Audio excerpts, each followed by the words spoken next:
యువత మనకు చాలా స్వాగతం ఫ్రెండ్స్. ఈరోజు వీడియోలో నేను చెప్పబోయేది రేపటి మనందరి భవిష్యత్తుకి సంబంధించినది.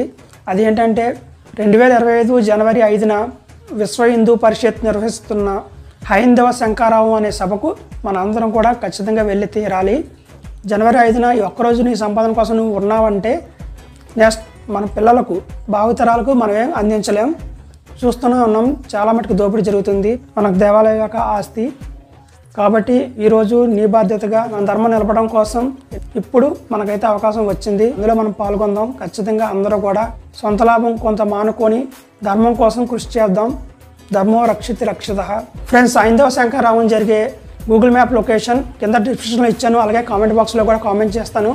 అందరూ కూడా తెలియని వాళ్ళు ఒకసారి తెలుసుకోండి. మనందరం కూడా ఆ సభకు వెళ్ళి ఆ సభలో పాల్గొని ఆ సభను అయితే విజయవంతం చేద్దాం. ఈ హైందవ శంఖారావం అనే సభలో ముఖ్యంగా మనం చర్చించబోయే విషయాలు ఏంటంటే మన దేవాదాయ శాఖ నుండి వచ్చే ఆదాయం మొత్తం ప్రభుత్వాలు తీసుకుంటున్నాయి అన్నమాట. వాటి నుండి మన దేవాలయ స్వతంత్రంగా మన సంపదను మన దేవాలయాలకే వాడుకుంటేలాగా ఈ సభ అయితే నిర్వహించడం జరిగింది. ఈ విషయాన్ని అయితే గట్టిగా చర్చిస్తారన్నమాట. ఎప్పుడో మనకు స్వతంత్రం రాకముందు 1947లో బ్రిటిష్ వారు ఎప్పుడో ఎండోమెంట్ యాక్ట్ అని ఒక యాక్ట్ అయితే పెట్టారన్నమాట. ఒక్కసారి గూగుల్లో ఎండోమెంట్ యాక్ట్ అని సెర్చ్ చేయండి.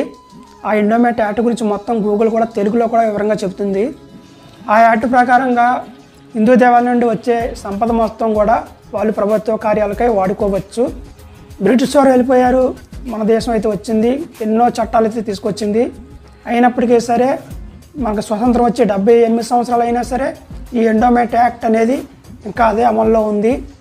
ఇప్పటికీ కూడా మన దేవాలయాల యొక్క సంపదను అంటే సంవత్సరానికి 1,00,000 కోట్లకు పైగా మన దేవాలయం యొక్క సంపదను ప్రభుత్వాలు అయితే తీసుకుంటున్నాయి.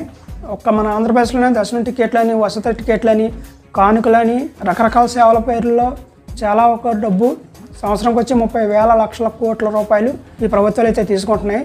తీసుకొని వాటిని తీసుకెళ్ళి చర్చిల నిర్మాణాలకు, మసీదు నిర్మాణాలకు, అలాగే వాటిలో పనిచేసే పాస్టర్ల గంట జీతాలకని ఈ డబ్బునే వాడుతుంది. అంతేకాకుండా ప్రభుత్వ ఉద్యోగులకు కూడా ఈ డబ్బు తీసుకెళ్ళి వేతనాన్ని ఇస్తుంది అనమాట.